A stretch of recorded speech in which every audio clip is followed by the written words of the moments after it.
एक ऐसी स्थिति की कल्पना कीजिए जहां एक पुरानी जंग लगी हुई प्रेशराइज्ड गैस की पाइप लीक कर रही हो, बाहर चिंगारियां उड़ रही हैं और किसी भी वक्त एक बड़ा धमाका हो सकता है। हाँ, और ठीक उसी पाइप के बगल में एक नई, बेहद आधुनिक और मजबूत इमारत का निर्माण चल रहा है, जहां लोग बड़े इत्मीनान से फाउंडेशन सेट कर रहे हैं। बिल्कुल। और आज की हमारी ये गहरी पड़ताल ठीक इसी स्थिति पर आधारित है। एक तरफ अंतर्राष्ट्रीय भू राजनीति है, खासकर मध्य पूर्व, जो किसी उस लीक हो रही गैस पाइप की तरह बिल्कुल खतरे में है। और दूसरी तरफ भारत अपने भीतर, मतलब ईवी क्रांति, व्यापारिक कानून और महिला आरक्षण के जरिए एक नई इमारत खड़ी कर रहा है। मैं आपकी होस्ट हूं और आज हम इस कॉन्ट्रास्ट को समझेंगे। हाँ, और मैं बता दूं कि इस कॉन्ट्रास्ट को समझना आज के समय की सबसे बड़ी जरूरत है। बाहरी दुनिया के तूफान और भीतर का बदलता हुआ ढांचा, ये दोनों एक दूसरे से बहुत गहराई से जुड़े हुए हैं। सही कहा आपने। तो आज हमारे पास 9 अप्रैल 2026 के कई महत्वपूर्ण स्रोत हैं। अलग अलग न्यूज़ रिपोर्ट्स हैं, एडिटोरियल्स हैं और एक्सपर्ट्स के आलेख हैं, जिनमें प्रधानमंत्री नरेंद्र मोदी, नीति आयोग के पूर्व सीईओ अमिताभ कांत और सीआईआई के महानिदेशक चंद्रजीत बैनर्जी के लेख शामिल हैं। और हमारा मिशन भी यही है कि इन्हीं स्रोतों की मदद से उस तस्वीर को समझा जाए जो दुनिया और देश के इस नए डायनामिक को तय कर रही है। वैसे आगे बढ़ने से पहले एक ज़रूरी डिस्क्लेमर दे दूं। आज की स्रोत सामग्री में कुछ ऐसी टिप्पणियां हैं जो राजनीतिक रूप से थोड़ी संवेदनशील हैं। हाँ, मतलब जिनमें लेफ्ट विंग और राइट विंग विचार शामिल हैं। बिल्कुल। और साथ ही अमेरिका के पूर्व राष्ट्रपति ट्रंप और ईरानी नेताओं पर कई वैचारिक राय भी हैं। तो हम यहाँ किसी पक्ष, नेता या विचारधारा का समर्थन नहीं कर रहे हैं। हमारा लक्ष्य सिर्फ स्रोतों में दिए गए विचारों और तथ्यों को पूरी निष्पक्षता के साथ सामने रखना है। ये डिस्क्लेमर इसलिए भी जरूरी है क्योंकि जिन मुद्दों पर हम बात करने वाले हैं ना, वहाँ जज्बात और जियोपॉलिटिक्स बहुत आपस में उलझे हुए हैं। खास तौर पर जब दुनिया के सबसे बड़े तेल मार्ग की बात होती है। वहीं से शुरुआत करते हैं फिर। अमेरिका और ईरान के बीच जो हालिया युद्ध विराम या सीज फायर हुआ है, उसने पूरी दुनिया को एक पल के लिए सांस लेने का मौका दिया है। हाँ, 39 दिनों तक तो एक भयानक टकराव चला। स्रोतों के आंकड़े बताते हैं कि 2000 से अधिक ईरानियों की जान चली गई इसमें। बाप रे, 2000! लेकिन अब 2 सप्ताह के फ्रेजाइल ट्रूस यानी एक बेहद नाजुक शांति पर सहमति बनी है ना। सही कहा। और जैसे ही ये खबर आई, ग्लोबल मार्केट ने तुरंत रिएक्ट किया। कच्ची तेल के दामों में लगभग 18% की भारी गिरावट देखी गई। सांस लेने जैसा लग रहा है। क्या ये दोनों देश अपनी बिल्कुल विपरीत मांगों के साथ महज 2 हफ्तों में किसी नतीजे पर पहुंच सकते हैं, या ये सिर्फ एक ठहराव है? यहाँ जो सबसे रोचक बात है वो ये है कि इस शांति को फ्राजाइल कहने के पीछे एक ठोस कारण है। अगर हम दोनों देशों की मांगों को देखें तो लगता नहीं कि ये समझौता लंबा टिकेगा। ऐसा क्यों? मांगे क्या है उनकी? देखिए, ईरान ने अपने पत्ते बिल्कुल साफ रखे हैं। उनकी लगभग 10 मांगे हैं। इनमें 47 साल पुराने ऐतिहासिक प्रतिबंधों को हटाना, इस युद्ध का पूरा हर्जाना वसूलना और सबसे बड़ा मुद्दा, अपने यूरेनियम संवर्धन यानी एनरिचमेंट के अधिकार को बरकरार रखना शामिल है। और इसके ठीक विपरीत अमेरिका की तो 15 मांगे हैं ना। बिल्कुल, जिनकी शुरुआत ही इस बात से होती है कि ईरान अपना परमाणु कार्यक्रम पूरी तरह रोक दे और हॉर्मुज़ जलमार्ग, जो ग्लोबल सप्लाई चेन की सांस की नली है, उसे पूरी तरह से खोल दे। मतलब ये सीज फायर किसी शांति समझौते जैसा कम और उस प्रेशराइज्ड पाइप पर लगाए गए टेम्पररी बैंडेड जैसा ज्यादा लग रहा है। दोनों पक्ष तो सिर्फ अपनी अगली चाल की तैयारी करने के लिए वक्त खरीद रहे हैं लगता है। हाँ, क्योंकि इन मांगों के बीच कोई आम सहमति तो बन ही नहीं सकती। और इस दौरान ईरान के आर्थिक ढांचे को जो नुकसान पहुंचा है, वो इस बैंडेड को और भी कमजोर बनाता है। हाँ, मैं पढ़ रही थी कि दक्षिण के ऑयल प्लांट पर जो हमला हुआ वो काफी बड़ा था। बड़ा? वो छोटी मोटी चोट नहीं थी। वहां से ईरान का 80% तेल निर्यात होता था। अब सोचिए, जब किसी देश की इकोनॉमी का 80% रेवेन्यू सोर्स इस तरह तबाह हो जाए तो वहां की आंतरिक स्थिति का बिगड़ना तय माना जाता है। सामने आती है। स्रोतों के मुताबिक अमेरिका और उसके सहयोगियों को लगता था कि इस आर्थिक और सैन्य दबाव के चलते ईरानी जनता टूट जाएगी या अपनी ही सरकार के खिलाफ खड़ी हो जाएगी। हाँ, पर मैकेनिज्म कुछ और ही निकला। इस दबाव ने ईरानी समाज को तोड़ने के बजाय उन्हें और एकजुट कर दिया। यही जियोपॉलिटिक्स का सबसे बड़ा मिसकैलकुलेशन होता है अक्सर। अच्छा, हाँ, कैसे एकजुट किया? एक लेख में इसका बड़ा ही सटीक जिक्र है कि कैसे लोगों ने अपनी सरकार के लिए नहीं बल्कि अपनी सभ्यता के प्रतीकों को बचाने के लिए मानव श्रृंखलाएं बनाई, जिसे हम ह्यूमन चेन्स कहते हैं। ओह वाओ, कहाँ बनाई ये चेन्स? उन्होंने हाफिज, रूमी और फिरदौसी जैसे ऐतिहासिक कवियों की धरोहरों के आगे घेरा बना लिया। ये दर्शाता है कि जब आप किसी देश पर मिलिट्री स्ट्राइक करते हैं ना, तो आप सिर्फ एक पॉलिटिकल बाउंड्री पर नहीं, एक लंबी सांस्कृतिक स्मृति पर हमला कर रहे होते हैं। सही बात है। आम लोग अपनी सिविलाइजेशनल आइडेंटिटी को बचाने के लिए किसी भी सरकार के पीछे खड़े हो जाते हैं उस वक्त। बिल्कुल। सिर्फ सैन्य शक्ति यानी मिलिट्री पावर से आप कल्चर और मेमोरी को इरेज नहीं कर सकते। और मुझे लगता है इस युद्ध ने ग्लोबल डिप्लोमेसी का ढांचा भी हिलाकर रख दिया है। हम देख रहे हैं कि इस युद्ध विराम में मध्यस्थता यानी मीडिएशन अमेरिका या यूरोप ने नहीं, बल्कि चाइना और पाकिस्तान ने की है। हाँ, और ये सीधे तौर पर दर्शाता है कि अब पुराने डिप्लोमेटिक इक्वेशंस बदल चुके हैं। अमेरिका का जो एक छत्र डिप्लोमेटिक प्रभुत्व था, उसे अब खुली चुनौती मिल रही है दुनिया में। और ये चुनौती भारत जैसी तेज आर्थिक शक्ति के लिए एक अलार्म बेल भी तो है। जब भू राजनीति इस तरह बदलती है तो उसका असर सीधा कमोडिटी मार्केट्स पर होता है, खासकर तेल पर। ठीक इसी पॉइंट से हमारा अगला मुद्दा जुड़ता है।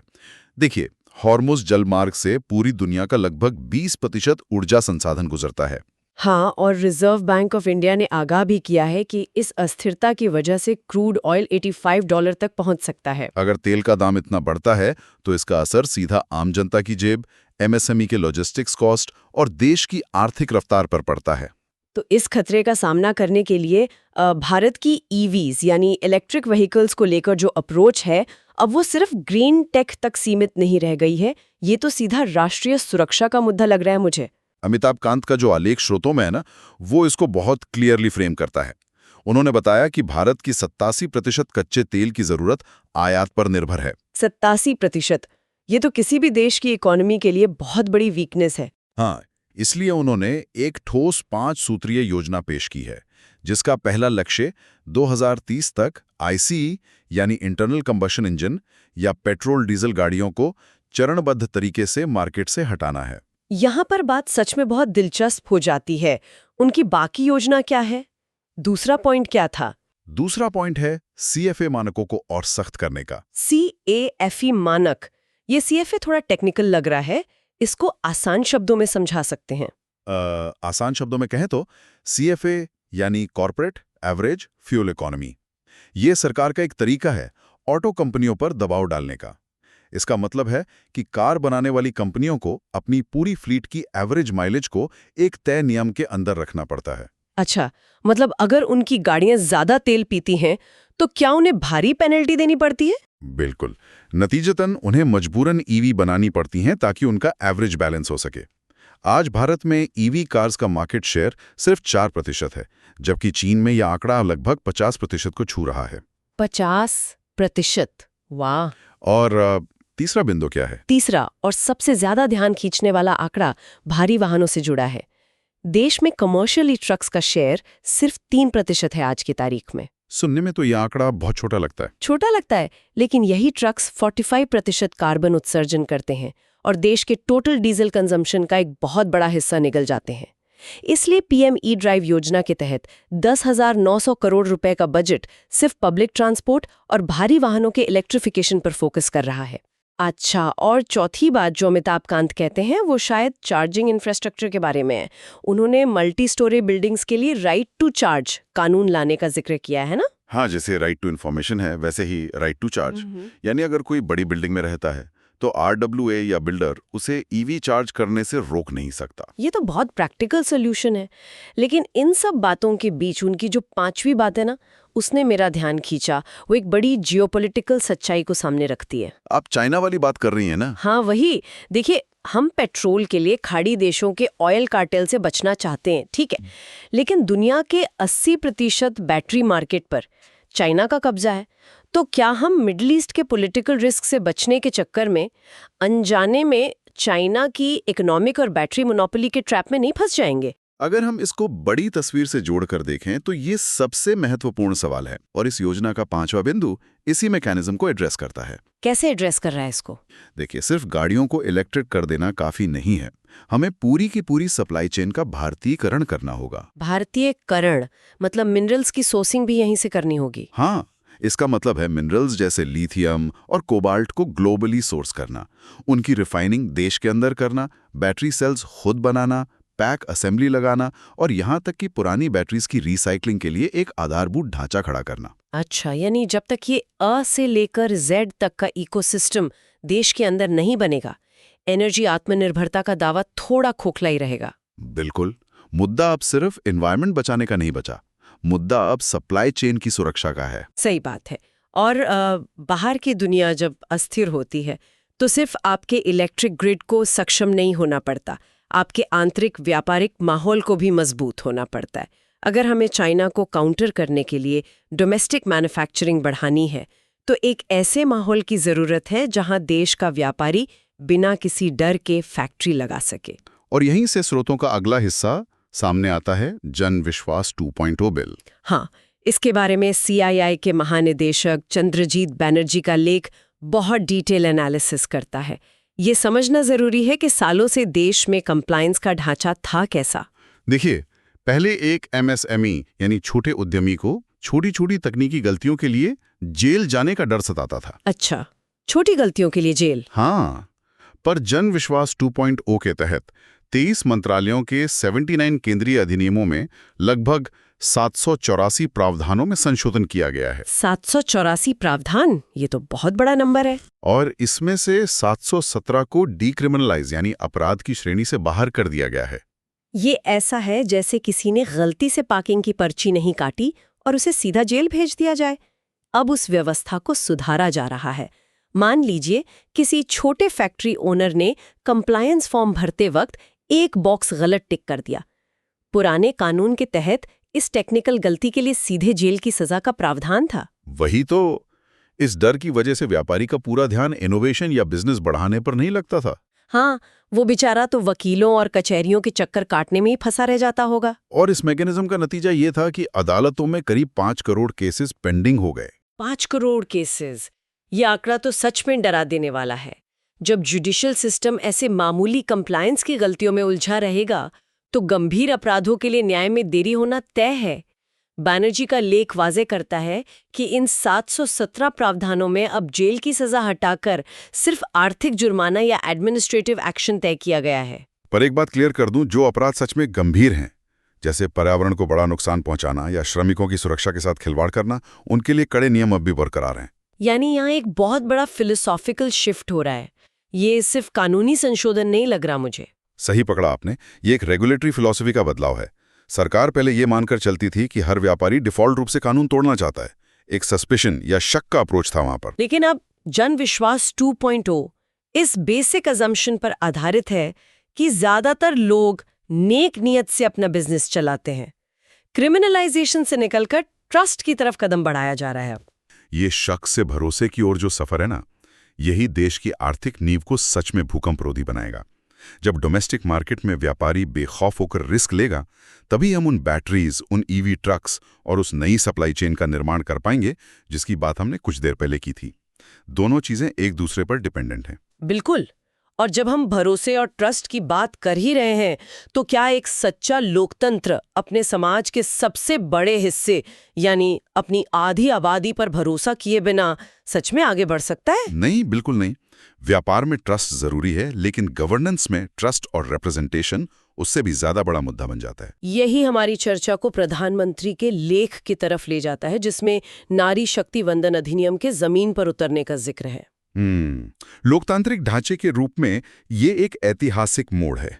प्रधानमंत्री के आलेख में क्लियर बताया गया है कि 16 अप्रैल को संसद का एक विशेष सत्र आयोजित किया जाएगा, जिसका फोकस महिला आरक्षण को व्यावहारिक रूप से लागू करना होगा, है ना? हाँ, और इसका टारगेट आगामी 2029 के लोकसभा और विधानसभा चुनावों में इस आरक्षण को पूरी तरह से अस्तित्व में लाना है। इस आलेख में जिस चीज ने ध्यान खींचा ना, वो था इस विषय को सामाजिक और सांस्कृतिक प्रतीकों से जोड़ना। लेख में बिहू, पोंगल और बैसाखी जैसे त्योहारों का जिक्र किया गया है। साथ ही 11 अप्रैल को महात्मा फुले की 200वीं जयंती और 14 अप्रैल को डॉक्टर BR अम्बेडकर की जयंती को इस महिला आरक्षण के टाइमिंग के साथ जोड़ा गया है। ये बस कैलेंडर की डेट्स का जिक्र नहीं है। हाँ, बिहू और पोंगल फसल और नए चक्र यानी साइकिल ऑफ रिन्यूअल के प्रतीक हैं, और एडमिनिस्ट्रेशन में भी इस वक्त एक फ्रेश पर्सपेक्टिव और रिन्यूअल की ज़रूरत है ना? बिल्कुल। गवर्नेंस में अगर क्वालिटी ऑफ डिसीजन मेकिंग बढ़ानी है तो जो लोग अभी तक बाहर थे उन्हें टेबल पर लाना ही होगा।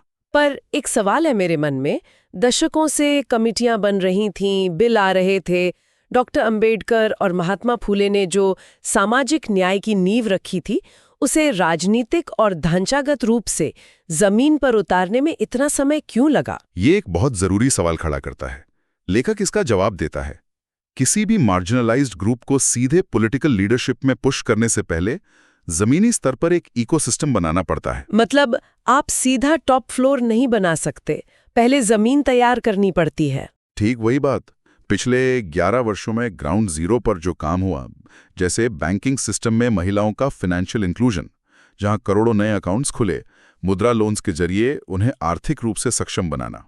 एजुकेशन और हेल्थ मैट्रिक्स में भी तो सुधार आया है ना? हाँ, इसने मिलकर एक अनुकूल माहौल बनाया।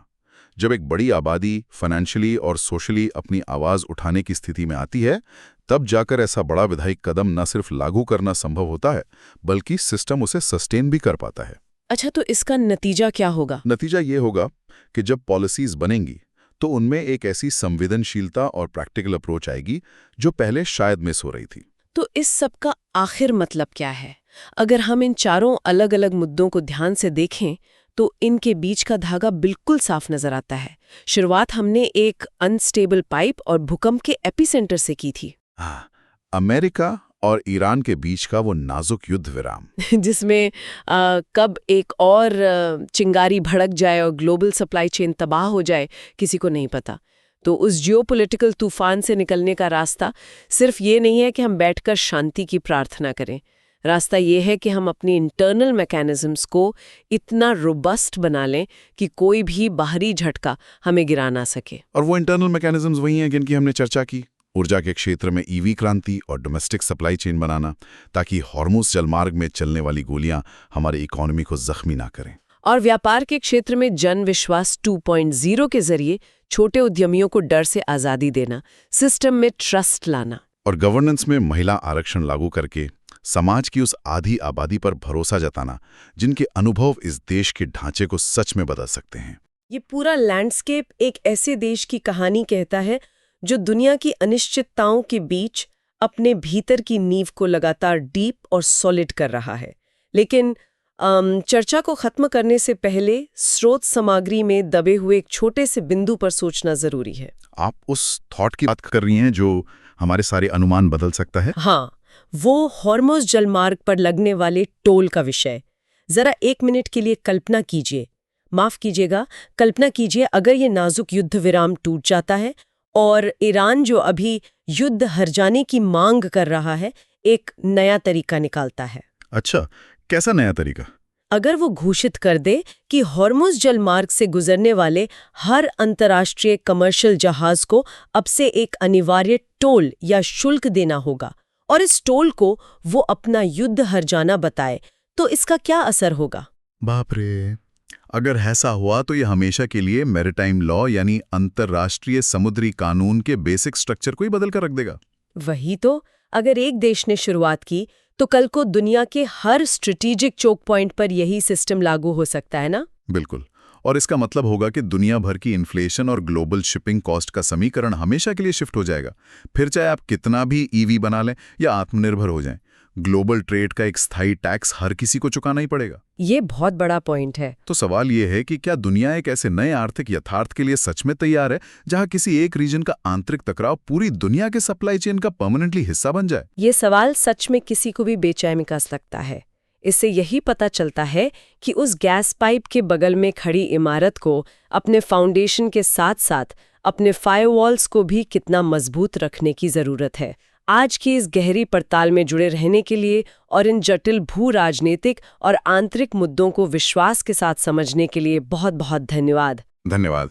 उम्मीद है इस विस्तार से की गई चर्चा से इन सभी तथ्यों को देखने का एक नया और गहरा नजरिया मिला होगा। इन सवालों पर खुद भी विचार करते रहिए और नए परिदृश्य को समझने का प्रयास कीजिए। इसी के साथ हम अपनी आज की ये चर्चा यहीं खत्म करते हैं।